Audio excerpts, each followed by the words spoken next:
Terima kasih Anda masih bersama kami. Bagi Anda yang baru saja bergabung, kami hadirkan kembali 3 berita utama hari ini. Komite Keselamatan Jurnalis menemukan fakta baru dalam kasus kebakaran yang menewaskan wartawan dan keluarganya di Kabupaten Karo. Kebakaran melanda sebuah gudang perbaikan dan truk penampungan oli bekas di Kabupaten Deli Serdang. Satuan Reserse Kriminal Polrestabes Medan meringkus pelaku ganjal ATM yang sudah beraksi belasan kali di sejumlah titik di kota Medan.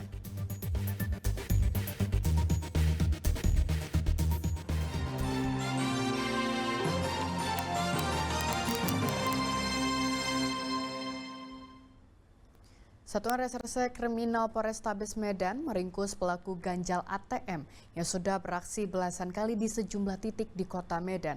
Polisi juga tengah memburu rekan wanitanya yang ikut dalam menjalankan aksinya. Tidak kapok-kapok, seorang residivis pelaku ganjal mesin ATM kembali beraksi. Pelaku bernama Effendi Syah Putra alias Putra, bahkan sudah melancarkan aksinya di 16 titik mesin ATM di kota Medan. Salah satunya di SPBU Singapore Station di Jalan Brigjen Katamso, kota Medan. Modusnya, pelaku mengganjal mesin ATM dengan menggunakan tusuk gigi agar korban kesulitan saat memasukkan kartu ATM. Setelah itu pelaku berpura-pura untuk membantu korban dan tanpa diketahui korban, pelaku menukar kartu ATM milik korban lalu menguras seluruh isi rekening korban. Dari aksinya tersebut, pelaku meraup keuntungan hingga 202 juta rupiah dari beberapa korban. Tidak sendirian, pelaku menjalankan aksinya bersama pasangannya yang bernama Nanda. Pelaku ini dua orang, satu laki-laki yang sudah kita amankan dan satu perempuan namanya Nanda.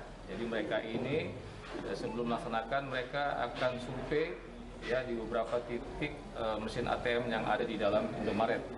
Setelah mereka masuk Indomaret, si pelaku ini memasukkan tusuk gigi ke dalam lubang kartu itu lalu dipatahkan. Setelah dipatahkan dia menunggu korban, kira-kira siapa yang mengambil uang di Indomaret. Dari tangan pelaku, polisi menyita barang bukti berupa 20 kartu ATM berbagai jenis bank, tusuk gigi, cutter, kipas angin, dan rice cooker. Pelaku yang juga residivis atas kasus yang sama ini dikenai pasal 363 ayat 3 dengan ancaman 9 tahun penjara. Kini petugas juga tengah memburu rekan wanitanya bernama Nanda yang ikut beraksi. Polisi mengimbau masyarakat yang ingin mengambil uang di mesin ATM untuk lebih berhati-hati dan mewaspadai ciri-ciri pelaku dengan modus berpura-pura untuk membantu. Muhammad Hamdani melaporkan dari Medan. Kasus kebakaran yang menewaskan wartawan dan keluarganya di Karo masih terus diselidiki. Komite Keselamatan Jurnalis menemukan fakta baru di dalam investigasinya. Kasus kebakaran rumah yang menewaskan wartawan dan keluarganya di Karo 27 Juni 2024 lalu belum juga menemukan titik terang. Hingga kini, polisi belum mengemukakan hasil laboratorium forensik maupun hasil autopsi jenazah para korban. Sementara itu, Komite Keselamatan Jurnalis atau KKJ yang merupakan gabungan organisasi profesi wartawan turun ke lokasi kejadian untuk mendalami kasusnya. Hasil investigasi menemukan fakta bahwa kebakaran diduga terjadi setelah korban memberitakan perjudian di kawasan Padang Mas, Kecamatan Kabanjahe, Kabupaten Karo. Dalam pemberitaan yang dimuat korban dijelaskan adanya keterlibatan aparat berinisial HB. Sebelum kebakaran terjadi, terdapat rentetan kasus antara Sempurna Pasaribu dengan aparat berinisial HB.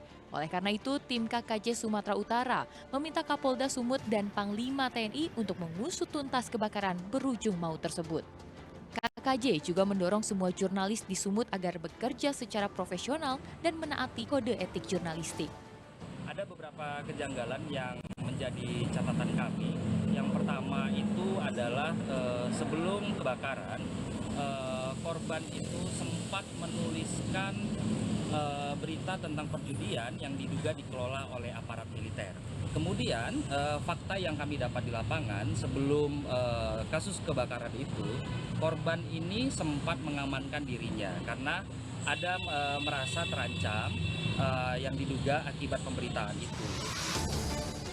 Sementara itu, Polda Sumatera Utara telah memeriksa 16 saksi, di mana 5 diantaranya menjadi saksi kunci. Penyidik juga terus melakukan penyelidikan guna mengungkap kasus ini. Proses penyelidikan dan penyidikan terkait dengan kasus ini masih terus berjalan. Polisi bekerja tentu berdasarkan fakta-fakta yang ada di lapangan. Tidak berdasarkan opini ataupun asumsi, tetapi semua ingin kita buktikan secara ilmiah. Oleh karenanya, tim laboratorium forensik, kemudian Inavis, kemudian asistensi dari Direktorat Reserse Kriminal Umum juga dilakukan kepada Polres Tamkaro. Rumah Sempurna Sembiring juga dijadikan warung kelontong yang menjual bensin eceran, gas LPG, dan juga kedai kopi. Beberapa saksi menyebut sempat mendengar ledakan saat kebakaran terjadi. Rumahnya terbakar pada Kamis dini hari pekan lalu sekitar pukul 3 pagi, dan keempat korban sempat dilarikan ke RSUD Karo, tetapi nyawa keluarga wartawan ini tidak tertolong. Tuti Alawiyah Lubis melaporkan dari Medan. Kebakaran melanda sebuah gudang perbaikan truk dan penampungan oli bekas di Kabupaten Deli Serdang pada Selasa sore. Api yang merambat dengan cepat menghanguskan sejumlah tangki dan truk.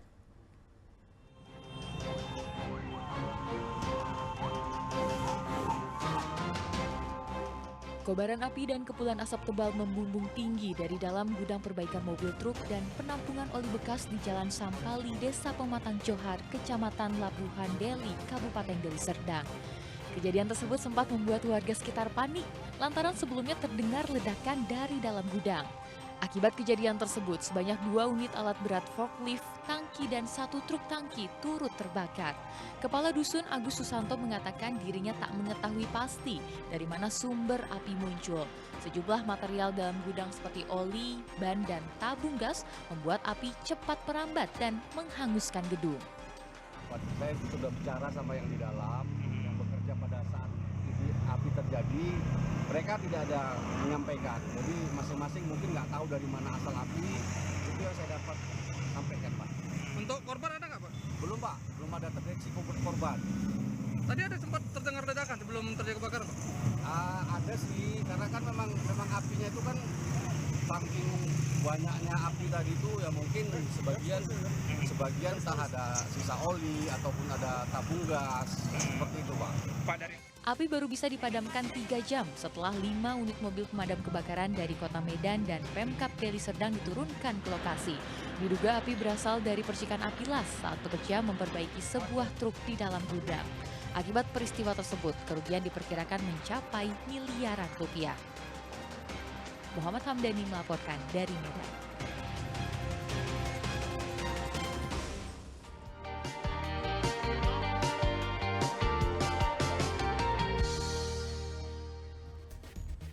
Laporan tersebut mengakhiri berita Medan hari ini. Saya Cira Caniago berterima kasih atas perhatian dan kebersamaan Anda. Selamat beraktivitas dan sampai jumpa.